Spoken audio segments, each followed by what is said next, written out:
So they're doing the work on the driveway.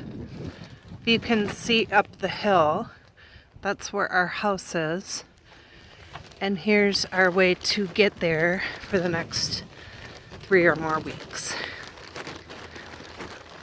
Yeah, I definitely think I can probably get away with not having to hike if I do this enough.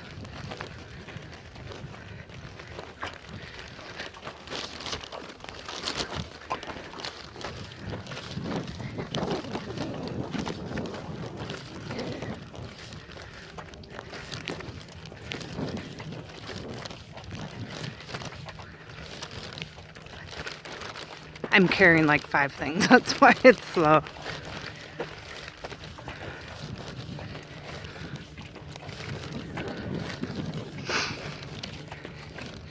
That goes all the way up to our neighbor's house, and then our chicken coop is about halfway up. Up the driveway slope.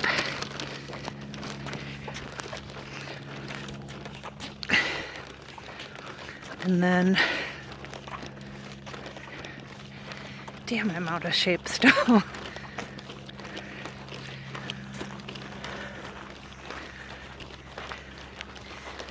There's the truck behind the BMW.